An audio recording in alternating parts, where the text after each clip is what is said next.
Welcome friends to another Halo video. Today we will look at the Sangheili, the greatest warriors amongst the Covenant and the source of their military strength. We will look at their origins, martial traditions and touch on the greatest of their number, the Arbiter. Let's get straight into it. When the Sangheili reformists first made contact with the Sangheili, they wanted to look at the many foreign artifacts they had.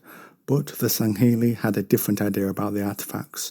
The Sangheili used them to study and develop their own technology. The Sangheili saw them as sacred objects, and so a war broke out.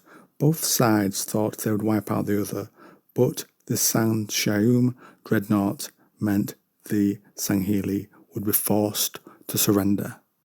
The dreadnought was a large forerunner ship. The Sangheili respected those they saw as worthy, and the Sangheili sought an alliance, and that is where the name Covenant comes from. Over time, new races were brought into the empire. The Sangheili told the Sangheili about the great journey, how holy rings scattered across the galaxy could be used to transform their believers into godlike beings, and the Sangheili would convince the Sangheili to accept the religion that they spoke about. Due to their code of honor, the Sangheili preferred close combat with their enemies, and this can work against battle plans that the Covenant might want to employ. This close-up approach shows in the energy sword they use, their most prized possession. Sangheili zealots and high-ranking officers will carry them. The Sangheili in tune with this lead from the front, but the risk this carries shows in the many casualties they receive in combat. But if you live, then your feats can be recognized and it will get you promoted. One measure of this is the number of scalps you have obtained from combat. Another limit on their fighting prowess is you are considered to have been dishonored if you are injured. This can send some into a rage, attacking the enemy in a kamikaze strike. But for their honor, retreat is even worse, and many choose to die in battle rather than withdraw. Smart enemies have been able to take advantage of this. Their military background means they are focused on that rather than science.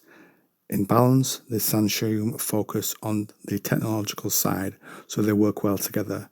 For the Sangheili, you can only carry a sword if you are an aristocrat, and if you carry it, you cannot marry, but you can have the pick of the females. And even if they are married females, that is not considered an issue. The idea behind this is to make sure the swordsman gene is passed along to the next generation.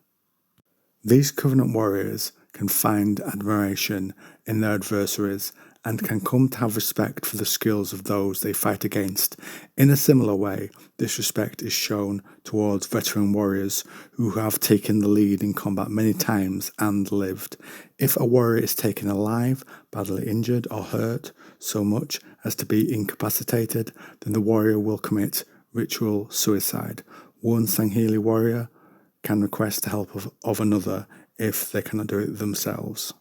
One weakness or belief you could call it is they do not like to spill their own blood. This is linked to the belief that the blood in the body is their essence or honor, so if you spill it, you lose it, or at least some of it. The role of warrior being held so high means other jobs are looked down on. Doctors, for example, are seen as the lowest members of society. So, to be termed as honorable, an injury must come from fighting your enemy. Related to this is the sword of the Sangheili must only be drawn if it's to be used on an enemy. The sword demands blood, they believe. Children amongst the Sangheili within some clans are raised in common rooms without them knowing who their parents are, and in other clans children do not know their true fathers and will be raised by maternal uncles. Both lead to them all having an equal start, and they can then progress based on their developing abilities only. The title of Arbiter is reserved for the greatest Sangheili, an arbiter from the ancient times with a singular power who commanded others with great authority and influence due to their fighting abilities. It was such an arbiter who started the war with the Sangheili due to their different approaches to the foreigner technology that we covered earlier. The role developed when the Covenant started, and it could not be ignored, but became the title for the Sangheili's most dangerous enforcer. Later, one Sangheili, who felt the Covenant leaders had meant his people had abandoned their honour, was tried for heresy in combat. After that, the title of Arbiter was given to disgraced Sangheili, who would perform suicidal missions and save the honour of their families in that way.